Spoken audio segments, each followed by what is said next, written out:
Ben Cater, he may have won by 14 seconds in that first race, but I think there's a few cars there. I'll be trying to make sure as they make their way down towards Cascades now that he's not going to get that kind of advantage. You heard him say in the interview, if you heard Mark's interview earlier, that it is indeed a new car for this year, and he's very pleased with how it's going. I'm not surprised. It's really going great guns now. Ashley Dibden is going to hope that he can convert what was a great start in that race earlier, and not sure what happened in the end. Chris Hodgson is going to be in the mix there. Now, Neil Harrison starting down in 5th is, he managed to finish 3rd. What's he going to do? Is he going to get himself further up now? And Chris Davison is a bit of an unknown because he wasn't involved in the fight earlier because he pulled out into the pits after just one lap. So we don't know how he's going to fare in this fight at the moment. But that's the key, the fastest, the Formula 3 cars. James Densley in his Tatters Formula Renault is going to hope to stamp some authority on the FR2000 class. He did beat Hayden Edmonds, and they had an F3 car between them, actually, in 5th and 7th, respectively. But they are starting line astern here, so they're going to be hoping that they can... James Densley doesn't want to have a race. He just wants to pull away. But Hayden Edmonds is determined to turn that back around again. As they make their way down towards us, obviously weaving side to side, trying to get as much temperature as possible into these tyres and brakes and everything. Great to see these cars out here racing, the Formula 3 cars. Interesting, it looks as though Ashley Dibden's cars stickered up a little bit on the front there, as though they've had to just tape up the front wing a little bit there. Good to see the number 10 car, Neil Harrison, is indeed out there, so he is going to be taking part in this one. As I say, I know officially on the records it will show that he did finish, and he finished 3rd, but he was towed back on the after the warm-down lap.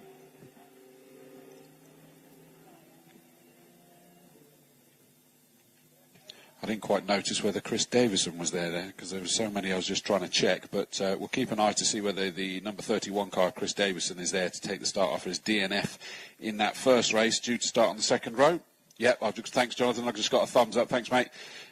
So he is going to be out there. So he's the slightly unknown quantity. He's obviously going to be pretty quick if he's managed to get himself on the second row with his second fastest qualifying lap. What did he do in the first one? He would have been starting 5th from his fastest qualifying lap time. So he's up there or thereabouts. So we could have more than the 3 that we saw joined together for most of that race.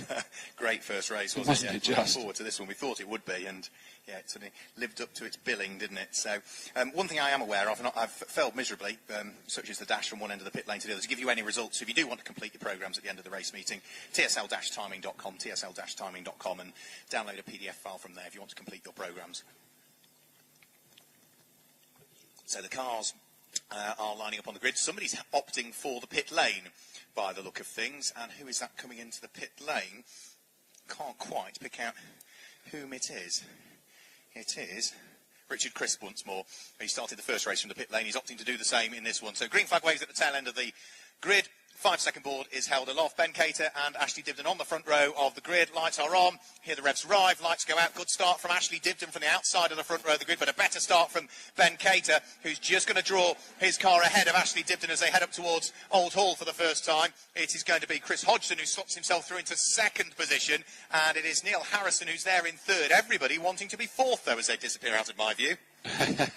As they come down, it looks more like everybody trying to be 5th backwards, because the front 4, by the time they get down to Cascades, have just managed to pull away. It is Ben Cater in the black car that manages to have the lead from Ashley Dibden, number 94, in the sort of bluey grey and white car. Chris Hodgson sat there in 3rd in his unusual car, not what we normally expect to see him in. He's in the red, white and blue Dallara this time round. He sits there in 3rd, and it looked like the red car, number 10, Neil Harrison, sat there in 4th position. Those 4 had managed to break away a little bit from everybody else, so we'll have to see where Chris Davison is in this, because that means that he's lost at least 1 position. We saw him pull into the pits after the opening lap last time. He's going to hope for better this time.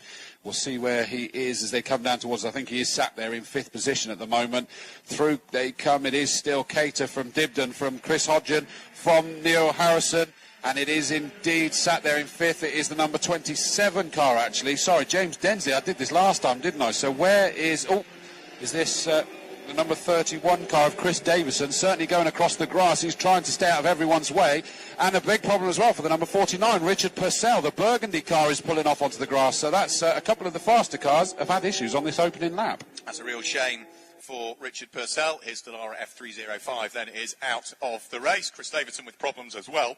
He was hoping for a better second race. It is, however, Ben Cater at the wheel of the Dallara F306 that leads the race. Ashley Dibson, the championship leader in Mono F3, sitting there in second place. Chris Hodgson in third. The all-red car of Neil Harrison in fourth place. Then the FR 2000 class leader in fifth place, which is James Densley, ahead of the sixth place car, which would be Russ Giles, who's there in sixth place. But you're absolutely right. Front four have pulled away, haven't they? Yeah, and in fact, I'd go as far as to saying it's become Noah's Ark 2x2 at the moment. Ben Cater and Ashley Dibden, whilst not glued together necessarily, those two are sort of a little bit more together. I've just noticed as well, by the way, I said about Chris Davison in the number 31 car having an issue. I'm sure that was him that's still going over on the other side there and possibly picked up speed again, but definitely not for the Burgundy and black number 49, Richard Purcell. He's just pulled off with the mechanical problems out of the car. Chris Davison did come through. He's in 12th. Yeah, okay. Well, he obviously fell right back and he went on the grass and it didn't sound particularly healthy, but yeah, he's up to speed again. They're obviously coming down to yellow flags now because the marshals are pushing the stricken number 49 Richard Purcell car out behind the barriers. Here comes Ben Cater, Ashley Dibden, those two together. And it's spread out a different way now because Chris Hodgson and Neil Harrison, the red Dallara F302 number 10, were sort of largely together on the other side of the circuit. But now they're here. It looks like Chris Hodgson is starting to reel the other two in, and Neil Harrison has just fallen away from those front three a little bit. See what Chris Hodgson might be able to do then, whether he's going to make further inroads. Well, he's just gone through Sector 2 quicker than anybody has gone in the race so far. Yes, they're only on their first flying lap in reality, but a purple sector would tend to suggest that Chris Hodgson is closing in on the pair ahead. Still the same, Ben Cater leads, Ashley Dibden second, Chris Hodgson third, who does post the fastest lap of the race on the first flying lap, 1:38.218, which means that the top three are now covered by just a shade over 1.5 seconds as they head back down the avenue, Dentons, and in towards Cascades. Yeah, that's interesting that the front two are certainly looking a lot closer than Ben Cater was hoping for. It looked as though he was starting to get some kind of stranglehold. Well, he definitely hasn't now. Retiring opposite me is the driver that won his class earlier on. Bryn Tootle retires the number 26 car directly opposite my commentary position on the straight. Oh, dear. So that means the 31 car of Davison that I thought had an issue is up to 10th position now. He's jumped up another couple of places there. So an intermittent issue. One of the cars just ran rather wide on the exit of Cascades there, just sort of grass cutting a little bit. Nothing too dramatic, just not quite on the tarmac where he'd prefer to be. Down comes Ben Cater in the lead towards us with definitely Ashley Dibden there. But there's no doubt about it that Chris Hodgson is now with them. He's glued to the back of Ashley Dibden as they come through the complex in front of me here. And in fact, he's got a great run through Knickerbrook, heading up Clay Hill. And I would say that Ashley Dibden suddenly seen that Chris Hodgson is there because it looked as though Ben Cater was starting to stretch his legs again at the front and that Ashley Dibden was flipping into defensive mode already. It wasn't out of the question that you might be finding that Chris Hodgson is going to be making a challenge for a second place at one of the next two corners. Let's wait and see. They'll be coming into sight very, very shortly. There are no yellow flags on the start line because Bryn Tootle had the forethought to get out of the car and then push it backwards on his own before the marshals arrived into a gap in the barriers. So sensible stuff from Bryn Tootle. And Chris Hodgson is looking to attack Ashley Dibden for second position, but he's not quite close enough heading round through Old Hall Corner. A good exit coming out will give him half a chance. His best chance is to get a good exit coming out of Cascades and do him heading down the lakeside. Well, he's coming down to Cascades now. He's far enough that he's not going to be compromised on the apex. He's going to be able to take his own speed through it. It actually looked like Ashley Dibden just waved his back end at us then as he exited the corner, but it didn't seem to lose him an awful lot of speed as he went onto the straight. So it doesn't look like Chris Hodgson was lining up anything just yet as they disappeared out of our sight. Clearly, we've got another great performance by James Densley in the Formula Renault 2000 class. His Tata's Formula Renault sat there comfortably in 5th position, which means that not only is he ahead of Hayden Edmonds again, who's his rival in that particular class, but they've got a Formula 3 car between the two of them again, which is exactly what he wanted. He sat having a lonely race. Front three coming down towards us. It's still Ben Cater, Ashley Dibden, Chris Hodgson sat there. Chris Hodgson desperately trying to reel in Ashley Dibden. The good news for him is that he can see that Ben Cater isn't getting anywhere further afield from them, so if he can make a move, he'll be his next target. 4th position, very lonely race now for Neil Harrison, the number 10, the red car, sat there just comfortably circulated in 4th position. That didn't do him badly in the first race, did it? Still got him onto the podium come the end of the race.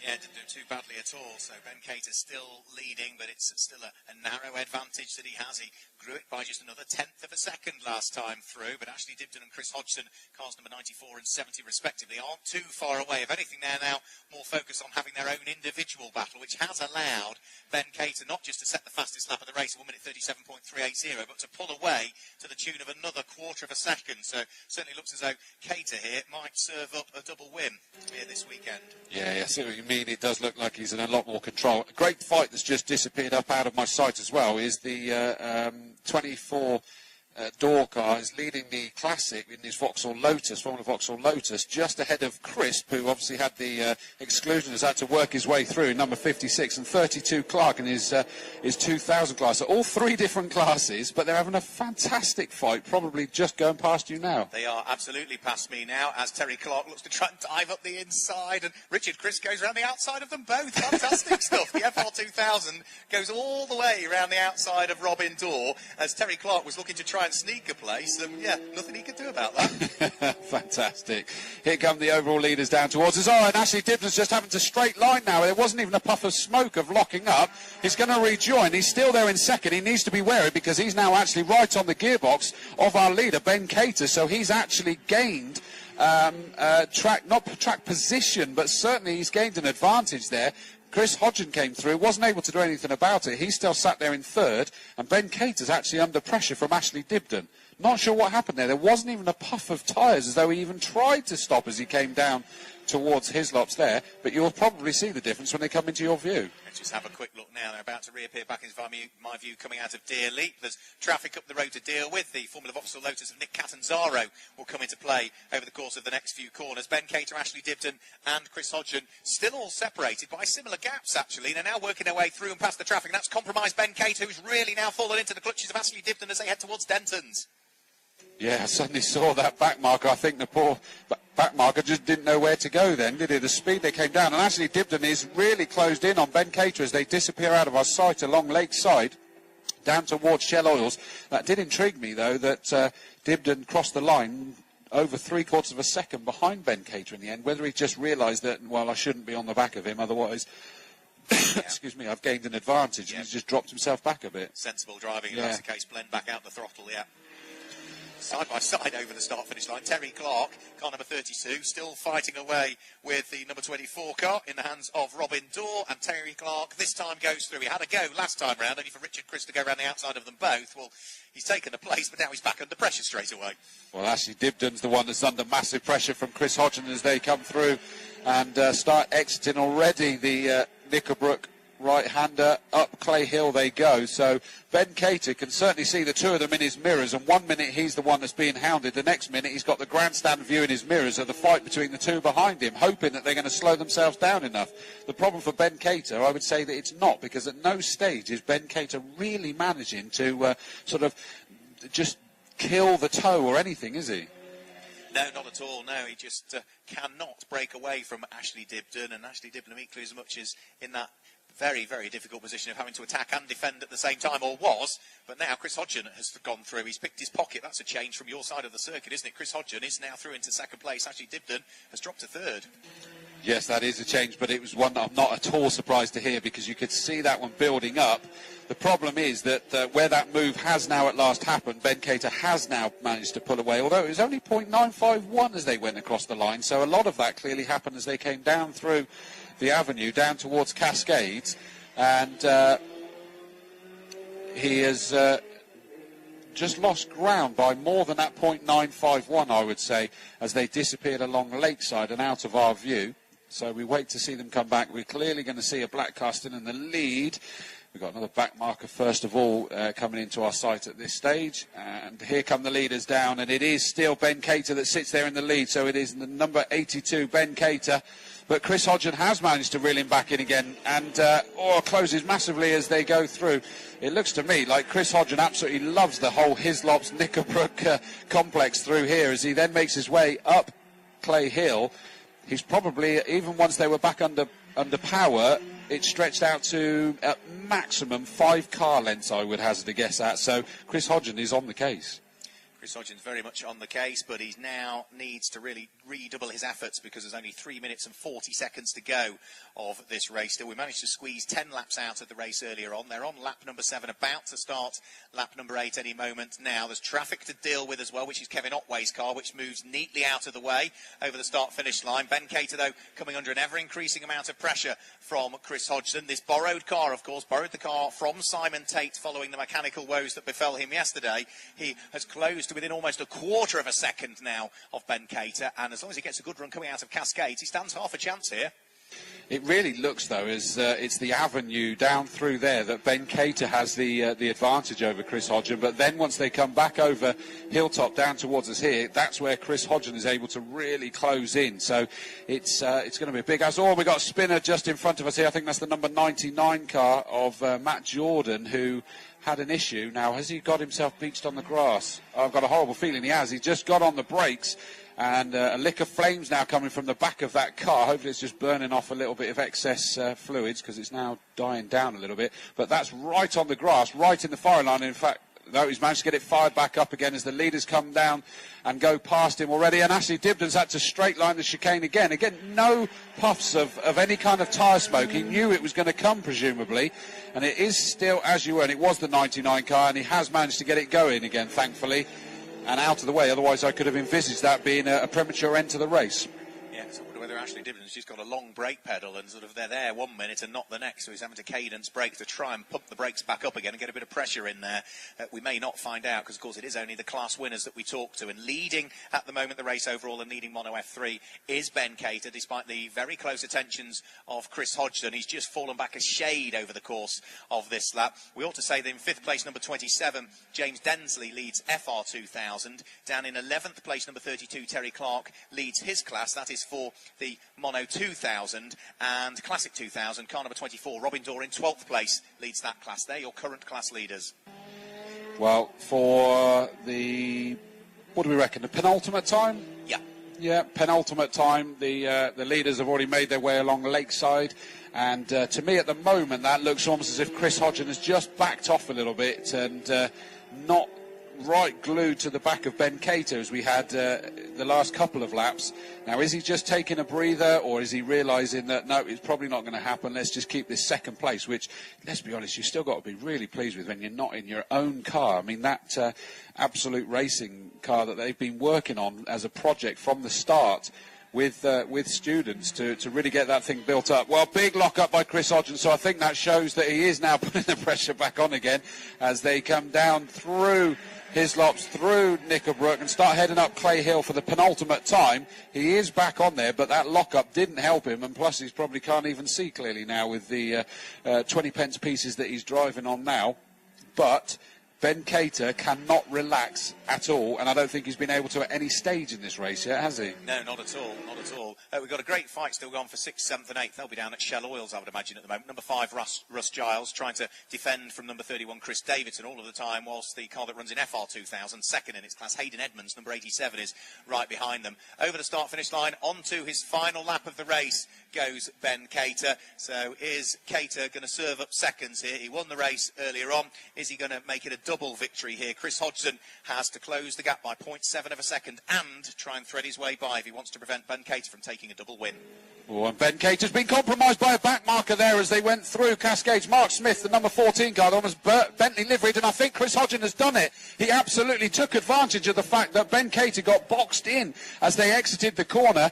I'm not sure that Mark Smith could have done an awful lot different. He was on the outside of the corner through it, so that Ben Cater could have just taken that corner and gone to the left-hand side, but for some reason he looks like he got boxed in. But I think that may largely have been down to the closing speed. We talked about it earlier, being quite dramatic, and I do believe that we're going to see the number 70, Chris Hodgson, the red, white and blue car, is going to be in the lead of this race. Yes, it is, as he comes down towards us. Ben Cater, the black number 82, is right behind him. He's going to be frustrated. He's closing under the brakes. Not quite enough to make a move yet. Chris Hodgson just needs to coast this one home. He probably can't believe this. He's been there, and Ben Cater nearly went wide on the exit of Knickerbrook there. Got onto the red and white curb in on the outside and just had to collect that back up again. Ashley Dibden is then a long way back from these two now, so the back marker really did compromise this race for quite a few of them. Yep, so that really has played a pivotal part in the outcome of the race. And it looks as though, unfortunately, Mark Smith's yellow and light blue car, the almost Renault liveried car, has had a pivotal role to play in it. A race leader is about to head through to take the checker flag. Ben Cater tried everything on the run to the line, but unfortunately, a second victory is going to elude him. Chris Hodgson really did pick his pocket and utilise the back marker to great effect to go through and take a victory from Ben Cater in second place, Ashley Dibden in third place, Neil Harrison, number 10, will finish in fourth place. Then fifth place will go the way of James Densley, a double win for him by the look of things in FR2000 at the wheel of car number 27. We should see Russ Giles come through and complete the top six. The other class winners, he's halfway round his final lap, should be car number 32 Terry Clark and the final class winner number 24 Robin Dorr. They should be the drivers, Chris Dawes, that we'll see head towards the podium at the end of this lap. Fantastic. And Mark, I have to say I don't have a grid for this next one, although actually I can jump on TSL, don't worry. I'll put it on here. That's okay. Fine, don't worry. Yep, so thank you very much for Mark as he makes his way down to grab the interviews. And yet again, what an absolutely electric race there. As I just look on my laptop to see if I can see the grid for the next one. As I say, I don't have race number 9 grid, unfortunately. Hasn't managed to make its way down here, so I'll just flick through and we'll be able to take you through the podium for the second and final race for the Lotus Cup and Elise Trophy. As Chris Hodgson makes his way down towards us, absolutely delighted with that. So big round of applause, no doubt, for these drivers bringing these cars out. And I have no doubt that he's going to be very, very happy with that one. I think he's shaking his head and he's putting his hands on his head. He can't believe it. In a car that he's rented, he was rather frustrated when I spoke to him in the paddock this morning that the issue arose with the car with someone forgetting to put the oil cap on, that then just emptied his car, third lap in, boom, up, the whole thing just disintegrated. Again, the Orange Army doing a fantastic job as always down here, as are the photographers. Thanks, Chris. Yeah, I can see that the drivers are making their way out of Parc Fermé, ready for their second podium presentations of the day. Chris Hodgson, the winner of the Mono F3 class. James Densley, the winner of the F2000s. Robin Dorr back on the podium as well as the winner of the Mono Classic. And Terry Clark on the podium as the winner of Mono 2000. So the drivers have been gathered up very efficiently as ever by MSVR. David Willey scooping up the drivers from the Parc Fermé area, ready to bring them towards the podium area where trophies already assembled on the podium. Four drivers with three drivers. I'm looking, there's a red hat there, but that's Rachel Lovett. Right, we've missed one somewhere, have we? We have not got. Oh, Robin Dorr didn't come to Parc Fermé, did we? Right, okay. So we've got 3 of the 4 that we needed, but 3 is more than enough to make a party on the podium. So Rachel Lovett is there. So we will get the drivers up. First of all, we will start with the Mono 2000 class. And first of all, Robin Dorr won Mono Classic, so congratulations to Robin. He didn't get to Parc Fermé, but huge congratulations to him. Finishing as the winner of Mono 2000, only his second class win of the season. Been a long time coming since Cadwell Park in March. It's Terry Clark. Congratulations to Terry. He had a good old battle with Robin Dorr midway through the race. It wasn't for class position, it was just for overall honours, and he comes through to take... Robin's made it. Brilliant. Okay. We'll now get Robin Dorr up as the winner of Mono Classic. Congratulations to Robin. He did make it to the podium, so let's give him his moment of glory as Rachel Lovett presents him with the trophy for winning Mono Classic. We saw him on the podium earlier on. Mono FR2000, excuse me. 2 from 2 today. 5th class winner of the season, James Densley. As he receives his trophy from Rachel. But the top step of the podium took the victory and the win on the final lap. 3rd win of the year to Chris Hodgson. Congratulations to Chris. Big cheer goes up. Borrowed car from Simon Tate for this weekend. So I think there's a few thank yous to be given out by Chris Hodgson as he heads up onto the top step of the podium and congratulates his fellow competitors, the fellow class winners. We'll let the photographs be taken. Hold the trophies aloft, chaps. And then we can already see that the foils and the cages are beginning to come off the champagne. We'll let them enjoy the moment and then we'll grab a quick word with them all because the champagne's about to fly on the final monoposto podium of the day here at Oulton Park. Corks come out And, oops, so we're nearly there, right? Okay, just waiting for, there we go, the final cork comes out. Well, we do get there in the end. Let's see if we can grab a quick word with them all. Once they've finished spraying each other, let's dive in and grab a quick word with Chris Hodgson. Chris, a victory today, the final lap, and back Marcus having a pivotal role to play. I couldn't believe my luck, to be honest. I just knew I had to keep in there. The car wasn't perfect, but the guys have done an amazing job just getting that car. Simon and Linton and Ed and Matt, they've done an amazing job just getting that car here after we blew the engine yesterday. So to be honest, we'd have been happy with just getting some finishes this weekend. So to get second and to win that race on the last lap, icing on the cake, really. And I suppose, what started as a difficult weekend, you leave Oulton Park having closed the gap on Ashley Dibdom in Mono F3 Championship. Yeah, I don't know what the point score is, but it's going to be 1 or 2 points, I think, now. So, yeah, so we've sort of done here what we came to do. Ashley's always going to be quick, so we go to Snetterton, where I think Snetterton's next, where Ashley got 2 wins last year, so he'll be good there. So I'm quite quick at Donington, so we'll take that to hopefully to the final meeting of the season with 3 races at Donington. It's not been a bad day on the whole, has it, compared to 24 hours ago, what you were thinking? Oh, you wouldn't even know what was going through my mind 24 hours ago. There's people here flying in from Dubai for this event here, so that adds obviously a little bit of extra pressure, but there's nothing like a bit of pressure just to spur you on, is there? Very well done indeed. Many congratulations. Winner of Mono F3, Chris Hodgson. Let's grab a quick word with James Densley, who secured another victory in FR 2000. 2 out of 2 today, James. That's not a bad day's work. Perfect result. We hadn't been here as of yesterday, so our first laps of the circuit was this morning, so to have pole and 2 wins is pretty happy, to be honest. And, a bit like, I suppose, a bit like Chris there, you've closed the championship gap. Yeah, getting there. Just keep chipping away at it. Hopefully, like Chris says, if we can get to Donington and be in with a shout, see what we can do. Very well done indeed. Many congratulations. You're winner of FR 2000, James Densley. Let's grab a quick word, if we can, with Terry Clark. Terry, March was the last time we saw you as a class winner. Congratulations, you're second of the year. Thank you. You had to fight for it, though. You were busy fighting away with Robin at one point of the race, in separate classes, but you're having a great battle. Yes, we were having a good battle, and Richard Crisp was out there as well at one point, so there was 3 of us, so it was an enjoyable race. And he was having to come from the back of the grid. Yes, yeah, he did well to come through. I think at one point, did he go around the outside of you both, heading up towards Old Hall?